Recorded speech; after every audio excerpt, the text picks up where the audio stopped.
Hello students, स्वागत है आपका अपने YouTube channel NCERT smart network पर। विद्यार्थियों, अपन नंबर सिस्टम के बारे में स्टडी कर रहे थे। आज अपन नंबर सिस्टम का निपटारा करने वाले हैं पूर्ण रूप से। क्लासों में व्यवधान आने के सब कुछ कारण टेक्निकल होते हैं, कुछ अभी बीमारियां वगैरह भी चल रही है, वो भी कारण हो सकते हैं। ज़्यादातर इश्यू टेक्निकल की वजह से था। अपना पूरा सेटअप एक सेटअप दूसरी जगह शिफ्ट करने की वजह से कुछ क्लासें अपनी मिस की गई, मिस या ऐसे मान लो बीच में ये गैप आने का कारण, सबसे बड़ा कारण यही था। पर अब क्लास से हम पूरा पूरा प्रयत्न करेंगे, क्लास से कंटिन्यू आपके सामने अवेलेबल करवाई जाए। अपना नंबर सिस्टम जो टॉपिक चल रहा था विद्यार्थी, उसमें आगे की स्टडी अगर मैं बात करूँ तो नंबर सिस्टम का ये चौथा लेक्चर है अपना। चौथे लेक्चर में अगर अपन बात करें तो लेक्चर नंबर 4 पर अपन आज डिस्कस करने वाले हैं वास्तविक संख्याओं के बारे में। कैसी संख्याएं विद्यार्थियों? वास्तविक संख्याएं। हालांकि हम परिमेय अपरिमेय के बारे में बहुत बढ़िया तरीके से डिस्कस कर चुके हैं। अब अपना जो स्टडी होगी वो वास्तविक संख्याओं के बारे में होगी, बोले तो रियल नंबर के बारे में। वास्तविक संख्याएं, रियल नंबर्स। अगर मैं शॉर्टकट में डेफिनेशन की बात करूं तो क्या भाई रियल नंबर्स क्या होते हैं, वो डेफिनेशन तो अलग बात है। अगर हम इतना समझने का प्रयास करें कि वास्तविक संख्या होगी कौन सी, रियल, जो फिजिबल है, जो दुनिया में है, जिसका कोई ना कोई अस्तित्व है, जो विद्यमान है, वो तमाम नंबर्स अपने पास में जो एग्जिस्ट करते हैं, वो तमाम नंबर अपने पास में रियल नंबर कहलाते हैं या वास्तविक संख्याएं कहलाती है। अच्छा, वास्तविक संख्याओं के बारे में अपन को ये भी जानना जरूरी है कि कौन कौन सी संख्याएं मिलकर वास्तविक संख्याएं बनाती है। एक मैं दूसरी परिभाषा अगर मैं आपको ऐसे भी बोलूँ तो दूसरी परिभाषा वास्तविक संख्याओं की ये भी होती है कि वो तमाम संख्याएं जिसको एक नंबर लाइन पर रिप्रेजेंट किया जा सके, एक नंबर लाइन पर दर्शाया जा सके, वे तमाम संख्याएं अपने पास में वास्तविक संख्याएं होती है। अब नंबर लाइन पर किन किन को दर्शा सकता हूँ, नंबर लाइन होती क्या है, वो तमाम चीज़ें अपन डिस्कस करेंगे। आप छोटी क्लासों में पढ़ते आए हो नंबर लाइन को, तो मेरे ख्याल से वही नंबर लाइन में आज आपको वापस स्टडी करने वाला हूँ। एक नंबर लाइन आप जो छोटी क्लासों में पढ़ के आए हो, एक कोई ऐसी लाइन खींच देता हूँ मैं आपके सामने। ये मेरे पास में एक नंबर लाइन है, इस पर कहीं ना कहीं मैं बीच में अपनी इच्छा से एक जीरो लिख देता हूँ, फिर इधर 1 2 3 4, इधर -1 -2 -3 -4, इस प्रकार के मैंने प्राकृत संख्या लिख दी, शून्य लिख दिया और ऋणात्मक प्राकृत संख्या लिख दी। हालांकि ये जो मैंने नंबर लिखे हैं वो सारे के सारे इंटीजर है, पूर्णांक है। अब इन पूर्णांकों के बारे में अब अपने को वास्तविक संख्याएं पता करनी है। वास्तविक संख्याएं कौन सी होगी इनके बारे में, तो वह तमाम संख्या जिसको नंबर लाइन पर लिख सके। अब नंबर लाइन पर क्या क्या लिख सकते हैं, अगर मैं आपसे शॉर्टकट में पूछूं, बताओ 1/2 को क्या मैं नंबर लाइन पर कहीं रिप्रेजेंट कर सकता हूं? तो आपका उत्तर होगा यस सर, मैं 1/2 को रिप्रेजेंट कर सकता हूं। और वो 1/2 को विद्यार्थी कहाँ लिखेंगे? 0 और 1 के बीच में अपना कहीं ना कहीं कौन बैठा हुआ? 1/2, जिसकी वैल्यू होती है 0.5। माने मैं कैसी संख्या लिख रहा हूँ? परिमेय संख्याएं लिखने का प्रयत्न कर रहा हूँ। अब अगर मैं आपसे कहीं कह दूं कि ये लिख के बताओ मेरे को, तो आप 3/2, 3/2 माने होता है 1.5। भाई सीधी बात है, 3 30 है, 30 ना मान रहे तो अपने भाग दो, एक बार जाएगा, पॉइंट लग जाएगा अपने पास में। 1 10 2 5 होता है, सीधी बात है। 1.5 है तो कहीं ना कहीं 1 और 2 के बीच में एग्जिस्ट करेगा कौन है? 3/2। उसके बाद में अगर मैं 5/2 की बात कर लूँ तो 2.5 हो जाता है अपने पास में, वो कहीं ना कहीं इसके बीच में 2 और 3 के बीच में 5/2 है। अब सिमिलरली अगर नेगेटिव में बात करूँ, माइनस का 1/2 बताओ, तो वो कहीं ना कहीं यहाँ एग्जिस्ट कर जाएगा। तो तमाम नंबर मैं यहाँ पर लिख सकता हूँ। अब अगर मैं बात करूं कि आप है ना मेरे को पाई लिख के बताओ, पाई, तो पाई की वैल्यू लगभग 3.14 होती है, तो मैं कहीं ना कहीं यहाँ एग्जिस्ट करेगा अपना कौन? पाई है। और इधर कहीं ना कहीं पाई है, तो इधर कहीं ना कहीं क्या होगा? -पाई होगा। अब मैं ई का पूछूं, ई की लगभग वैल्यू होती है मेरे पास में 2.71, नेपियर गुणांक जिसको बोला जाता है। तो ये ई का होगा 2.71, 2 से थोड़ा सा आगे इधर कहीं होगा अपने पास में। हालांकि 5/2 ढाई है तो इससे थोड़ा सा और आगे होगा, इधर अपने पास में ये होगा अपने पास में ई। सिमिलरली इधर भी अपने पास में कौन होगा? -ई।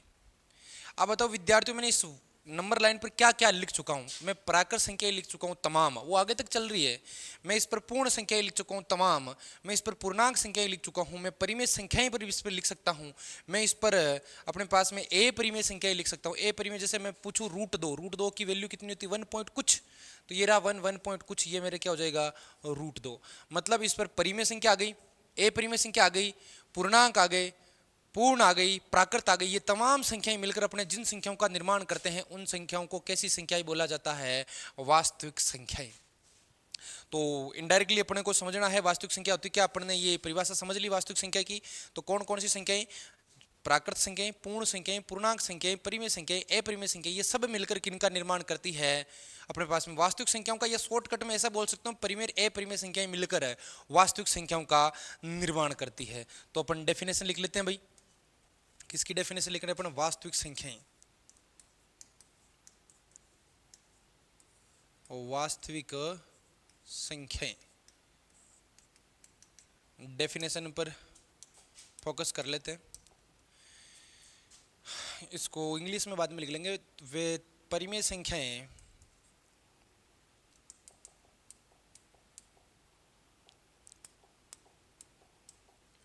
एक बार लिख ही लो, रियल नंबर्स। वास्तविक संख्याएं, वास्तविक संख्याओं की अगर अपन डेफिनेशन की बात करेंगे तो डेफिनेशन क्या होगी, वो डेफिनेशन लिख लेते हैं एक बार। चलो लिखो डेफिनेशन। परिमेय संख्याएं, परिमेय संख्याएं तथा अपरिमेय संख्याएं मिलकर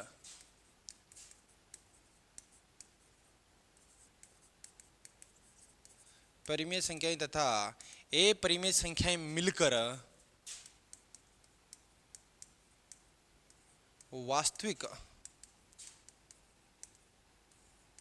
संख्याओं का निर्माण करती है। कौन कौन सी संख्याएं मिलेगी? परिमेय संख्या और अपरिमेय संख्याएं मिलकर वास्तविक संख्याओं का निर्माण करती है। इसकी एक परिभाषा अपनी ये भी लिख सकते हैं, अथवा लगा के। अपन अथवा लगा के अगर कोई परिभाषा लिखना चाहो तो वो परिभाषा क्या होगी अपने पास में? क्या परिभाषा होगी अपने पास में कि वे संख्याएं जिन्हें संख्या रेखा पर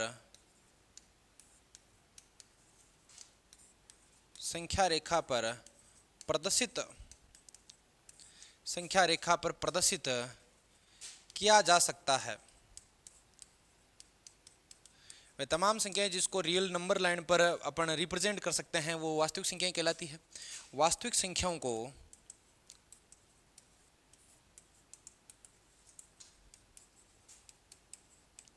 कैपिटल आर से लिखा जाता है।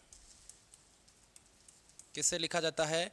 कैपिटल आर से लिखा जाता है। चलो भाई ये कॉपी करो सबसे पहले आप। देखिए इतना सा मटेरियल सबसे पहले कॉपी करो आप, फिर आगे की अपन स्टडी करते हैं।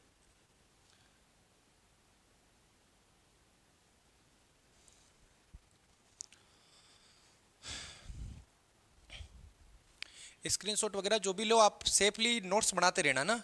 अच्छा, अपन दूसरी जो परिभाषा लिखी हुई संख्याएं जिन्हें संख्या रेखा पर प्रदर्शित किया जा सका है वो अपने पास में संख्याएं होती है वास्तविक। अब संख्या रेखा पर इनको रिप्रेजेंट कर देते हैं एक बार अपन। कोई स्केल से मैं अपने एक नंबर लाइन ड्रॉ कर लेता हूं आपके सामने।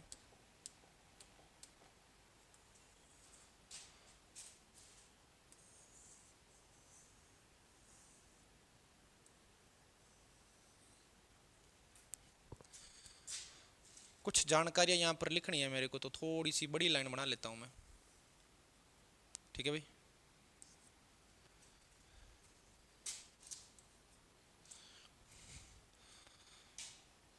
कहीं ना कहीं मैं यहाँ पर रिप्रेजेंट कर देता हूँ अपना शून्य। यहाँ पर कहीं 1 लिख देता हूँ, 2 लिख देता हूँ, बराबर गैप में लिख देता हूँ 3, 4 और 5। इधर सिमिलरली -1, -2, -3, -4, -5। ये कुछ नंबर्स मैंने यहाँ पर रिप्रेजेंट किए हैं आपके। अब इनके बीच में और मैं क्या क्या लिख सकता हूँ, वो तमाम जो नंबर मैं यहाँ पर रिप्रेजेंट कर सकता हूँ वो तमाम नंबर अपने पास में क्या कहलाने वाले हैं? वास्तविक संख्याएं। जैसे कहीं ना कहीं मैं 1/2 लिख सकता हूँ, कन्फर्म हो इस चीज़ से। क्या मैं यहाँ पर कहीं ना कहीं मैं 3/2 लिख सकता हूँ? इसका मतलब कहीं ना कहीं यहाँ पर √2 भी मेरे पास में अवेलेबल है। अच्छा, 3 के आगे जो भी मिलेगा वो मेरे को क्या मिलेगा? पाई मिलेगा। अच्छा, इधर कहीं ना कहीं मेरे को क्या मिलेगा? ई मिलेगा। ई की वैल्यू 2.71। √2 की 1 पॉइंट कुछ आगे दिया 3/1.5 है, वो 3.14 है। यहाँ इधर कहीं पाई है तो उधर माइनस पाई हो जाता है, इधर अपने पास में माइनस ई हो जाता है, इधर मेरे पास में माइनस का 1/2 हो जाता है, इधर माइनस का 3/2 हो जाता है, माइनस का 1.5 है तो आगे ही बढ़ेगा इधर। ये तमाम जो नंबर मैंने अब रिप्रेजेंट किए हैं अपनी ओर से, वो तमाम संख्याएं मेरे पास में कैसी संख्याएं, वास्तविक संख्याएं। जो पहले लिखी गई थी वो भी तमाम संख्याएं कैसी थी, वास्तविक संख्याएं थी। तो ये एक बार आप ग्राफ बना लो। देखो इसमें क्या क्या आ चुके हैं, प्राकृत आ चुकी है, पूर्ण आ चुकी है, पूर्णांक आ चुकी है, परिमेय, ए परिमेय, सब कुछ आ चुकी है। तो ये बना लो एक बार आप।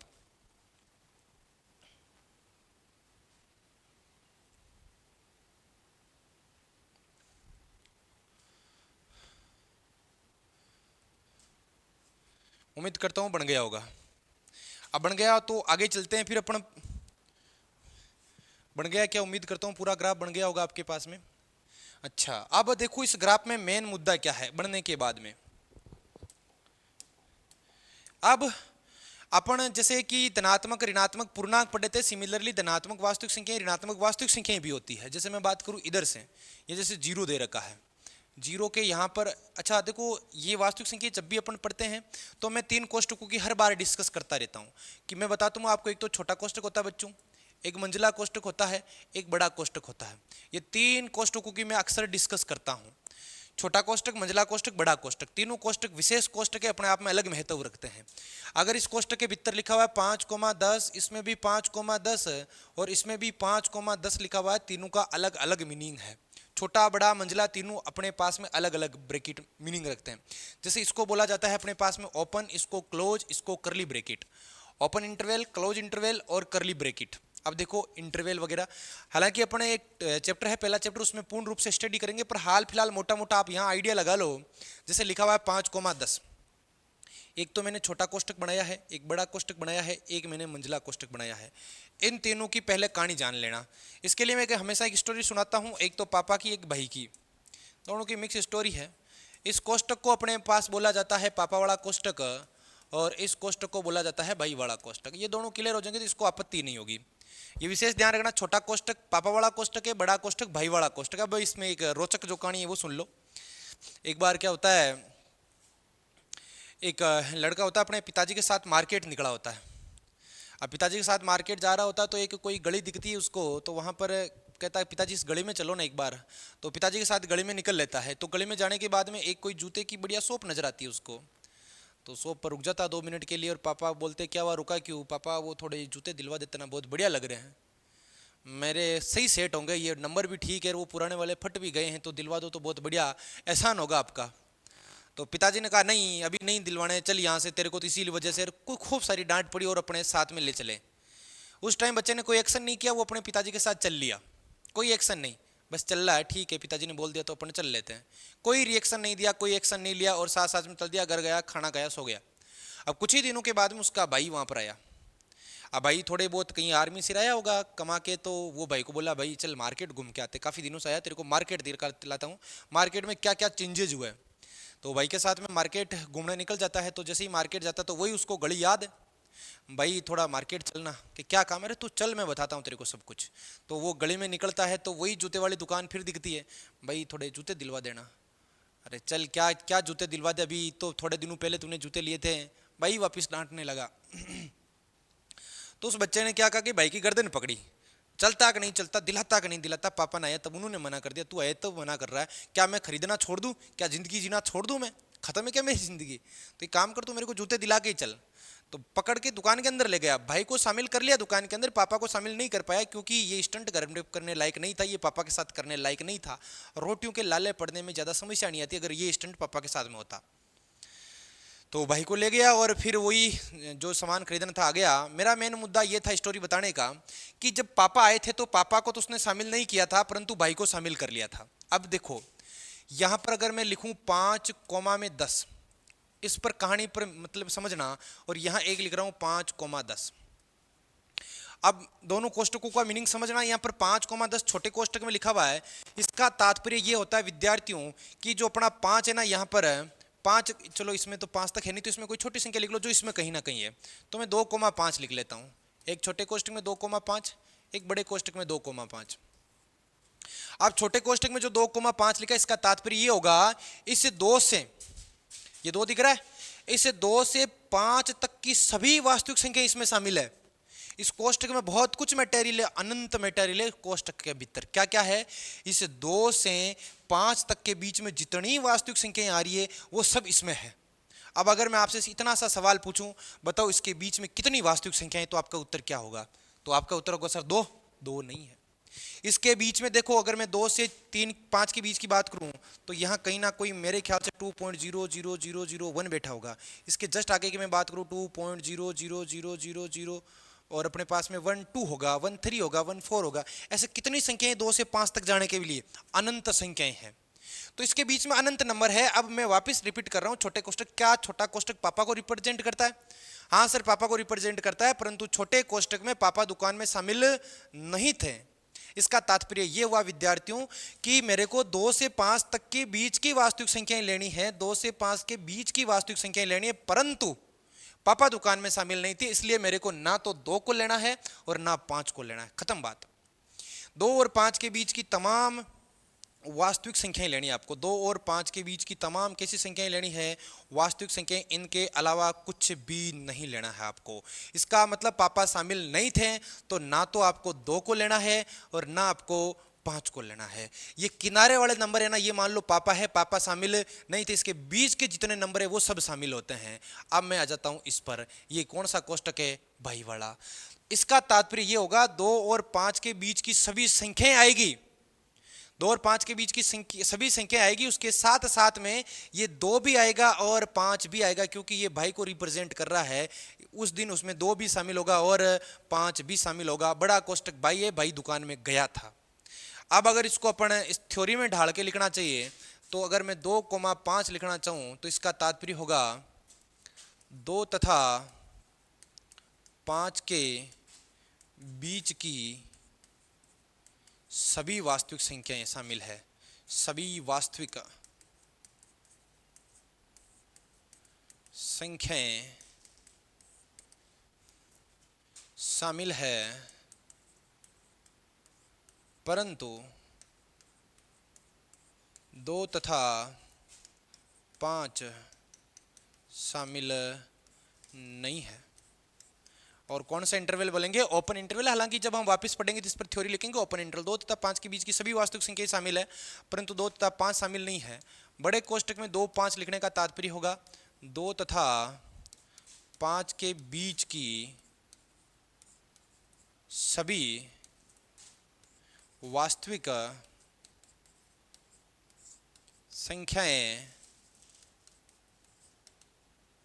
संख्याएं शामिल है तथा 2 और 5 भी शामिल है। कौन शामिल है? 2 और 5 भी शामिल है। 2 और 5 के बीच की सभी वास्तविक संख्याएं शामिल है, प्लस 2 तथा 5 भी शामिल है। तो अब आप करली ब्रैकेट का भी बता दो। मंझले कोष्टक में 2 5 लिखने का तात्पर्य यह होता है कि केवल 2 तथा 5 शामिल है। 2 तथा 5 शामिल है। क्या मतलब होगा? 2 5 के बीच की सभी वास्तविक संख्याएं शामिल है, परंतु 2 5 शामिल नहीं। 2 5 के बीच की सभी वास्तविक संख्याएं 2 5 भी शामिल है, इसमें केवल और 2 और 5 शामिल है, इसके बीच वगैरह कुछ भी नहीं है। ये कौन सा कोष्टक होता है अपने पास में? पापा वाला कोष्टक होता है। ये कौन सा कोष्टक होता है अपने पास में? भाई वाला कोष्टक है। तो ये कोई कोष्टक नहीं है, वैसे ध्यान रखना। तो ध्यान रखना यही है, छोटे कोष्टक में किनारे वाले शामिल नहीं है, बड़े कोष्टक में किनारे वाले भी शामिल है, बीच में सब शामिल है, और इसमें तो केवल किनारे वाले ही शामिल है, केवल और 2 और 5 शामिल है, बाकी कुछ भी शामिल नहीं है। पहले ये जानकारी आप नोट करो।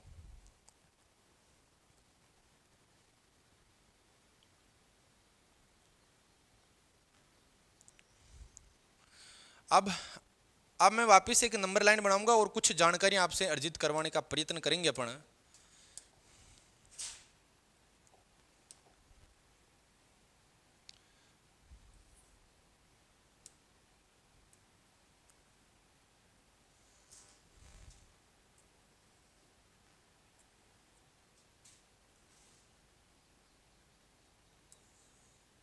चलो,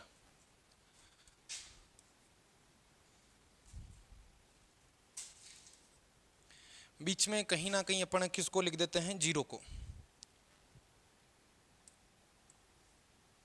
ये 1 लिख देता हूँ, 2 3 4 5 6 सिमिलरली -1, -2, -3, -4, -5, -6।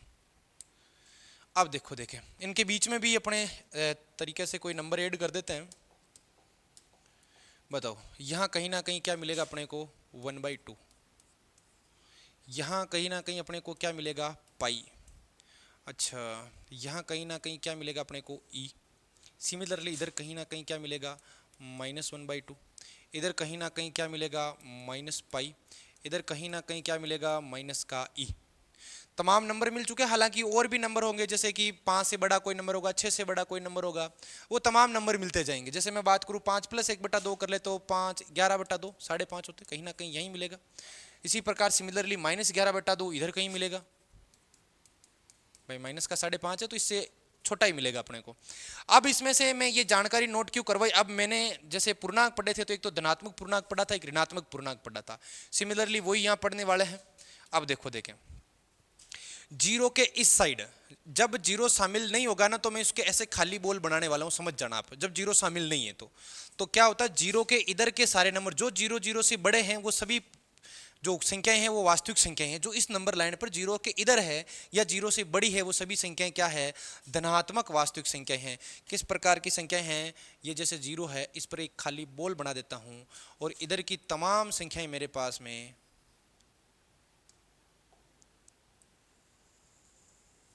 इधर की तमाम संख्याएं मेरे पास में कैसी संख्याएं हैं, धनात्मक वास्तविक संख्याएं। कैसी है, जीरो शामिल नहीं है, जीरो पर मैंने खाली बोल बनाई है, धनात्मक वास्तविक संख्याएं। कैसे हैं, पॉजिटिव रियल नंबर। अब जो पॉजिटिव रियल नंबर है उसको किससे दर्शाया जाता है, R+ से, धनात्मक वास्तविक संख्याएं। सिमिलरली इधर की लाइन की बात करूं, जीरो वापिस शामिल नहीं है और इधर के नंबर ऊपर मैं चल लेता हूं और इधर -∞ तक चलो, इधर कहीं -∞ है, इधर कहीं +∞। हालांकि मिलेगा नहीं पर मैं बताता हूं आगे कहीं दूर जाने के बाद में। तो ये जो नंबर लाइन बनाई है किसके लिए रिप्रेजेंट कर ली है, ऋणात्मक वास्तविक संख्याएं। कैसी संख्याएं, ऋणात्मक वास्तविक संख्याएं, और उन्हें दिखाया किससे जाता है, R- से। धनात्मक वास्तविक संख्या R+ हो गई, ऋणात्मक वास्तविक संख्या R- हो गई। जीरो ना तो धनात्मक वास्तविक संख्या है, जीरो ना तो ऋणात्मक वास्तविक संख्या है। अब मैं बात कर लेता हूं दो और चीजें होती है मेरे पास में। ये एक ऐसी लाइन खींचे, ये यहां पर डार्क कर रहा हूं। डार्क करने का तात्पर्य जीरो शामिल है और एक संख्या होती है अपने पास में जीरो के इधर की मैं बात कर लेता हूं। दो नंबर होते हैं अपने पास में, एक तो होता है धनेत्तर और एक होता है बच्चों ऋणेत्तर। हालांकि जब पूर्णांक पढ़ रहे थे तो इनके बारे में विस्तृत अपन ने अध्ययन किया था कि धनेत्तर और ऋणेत्तर क्या होते हैं। धन प्लस इतर जो धन नहीं है, ऋण प्लस इतर जो ऋण नहीं है।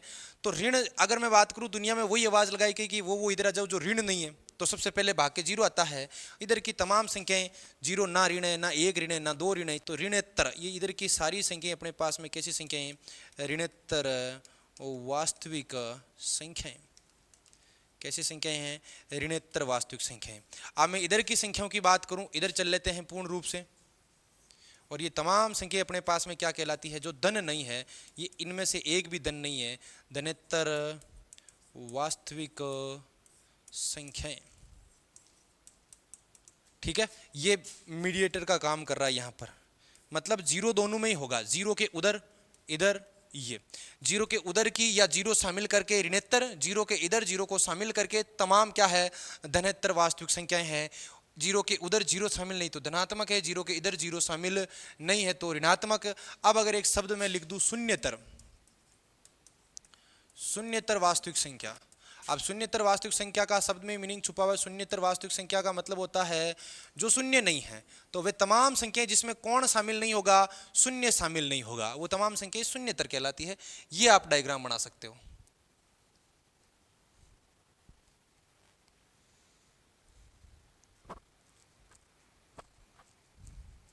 आराम से डायग्राम को कॉपी कर लो।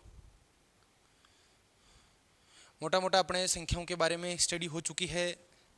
अब कुछ ऐसी संख्याएं हैं जिनका, हालांकि जैसे सहभाज्य संख्याएं क्या होती है, अभाज्य की संख्याएं क्या होती है, और भी कुछ ऐसी चीज़ें हैं जो अपन एक कोई अलग से कोई क्लास बना के उस पर डाल देंगे।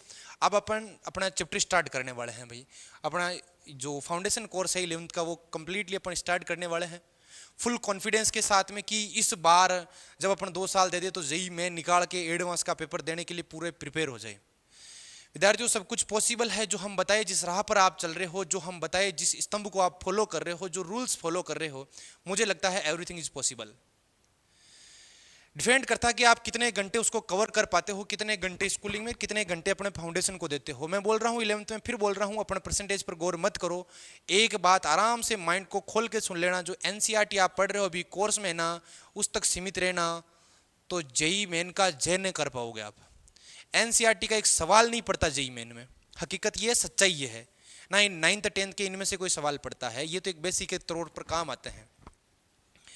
अगर आपको जेईई मेन वगैरह, जेईई एडवांस वगैरह के आप सपने देख रहे हो तो आपको बहुत कुछ मेहनत करनी पड़ेगी, बहुत कुछ हासिल करना पड़ेगा, बहुत कुछ मटेरियल पढ़ना पड़ेगा, बहुत घंटे पढ़ना पड़ेगा। उसके लिए हम जो जो चीज़ें बताई उनको बस फॉलो करनी है आपको।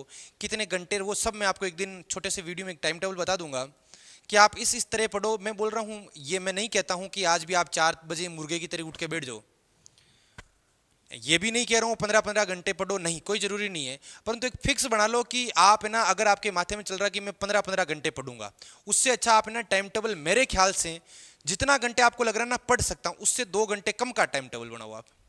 जैसे आपको लगता है मैं 10 घंटे पढ़ सकता हूँ, तो आप 8 घंटे का टाइम टेबल बनाओ। और अगर 8 घंटे का टाइम टेबल बना रहे आपने 9 घंटे भी पढ़ाई कर ली ना, तो माइंड एक पॉजिटिव रहेगा, क्योंकि मैंने 8 घंटे का टाइम, मैंने आज ज़्यादा टाइम निकाला। और आपने अगर 10 घंटे का टाइम टेबल बनाया तो हो सकता है आधा घंटा कम पड़ गया, 1 घंटा कम पड़ गया, तो उसमें आपको इतना डिप्रेशन हो जाएगा कि अब क्या यार, एक एक घंटा कम पड़ रहा है, हर दिन एक एक घंटा कम पड़ रहा है। इससे अच्छा आप जो भी टाइम टेबल बना रहे हो, आप जैसे जितना आपको लगता है, जैसे मेरे को लगता है कि मैं 10 घंटे पढ़ाई कर सकता हूँ, तो मैं प्रयास करूंगा कि 8 घंटे का ही टाइम टेबल बनाऊं। अगर बाई चांस मैं 9 घंटे पढ़ पाया तो मेरा कॉन्फिडेंस अलग लेवल का होगा। सवाल वगैरह, पीडीएफ वगैरह आपको अलग से अवेलेबल करवाई दी जाएगी टेलीग्राम चैनल पर, डिस्क्रिप्शन में आपको लिंक मिलेगा, वहाँ से आप पीडीएफ डाउनलोड करो या आप वहीं से सोल्व करो, वो आपकी इच्छा है। जो सवाल वहाँ पर समस्या है वो अलग से पूछोगे।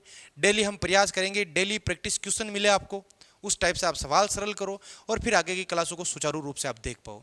नंबर सिस्टम की क्लास का आज अंत होता है। हालांकि इसके बाद में अपन काल्पनिक संख्याएं पढ़ते, काल्पनिक संख्या का अपने प्रॉपर चैप्टर है तो वो उसी में स्टडी करेंगे पूर्ण रूप से। तो ये थी अपने पास में नंबर सिस्टम। तो नेक्स्ट क्लास में मिलते हैं एक नए टॉपिक के साथ, बिल्कुल जोश और जुनून के साथ में। और अपने दोस्तों के आसपास भी बोलो कि फाउंडेशन कोर्स अगर पढ़ना है तो एनसीईआरटी चैनल अगर ज्वाइन नहीं किया तो जिंदगी में कुछ नहीं किया। विद्यार्थियों अगर आप सर्च भी कर लेना, अगर हिंदी मीडियम का इससे बेटर कहीं प्लेटफॉर्म मिल जाए तो मेरे को बता देना आप। इंग्लिश मीडियम के खूब भरे पड़े, हिंदी मीडियम को कोई तवज्जो नहीं देता। हम हिंदी मीडियम के लिए प्रयत्न कर रहे हैं, प्रयास कर रहे हैं। अगर आप अपने का सपोर्ट करोगे, हमें क्वेश्चन पुटअप करोगे, अपनी समस्याएं बताओगे, तो हम समाधान करने के लिए तैयार बैठे हैं आपके सामने।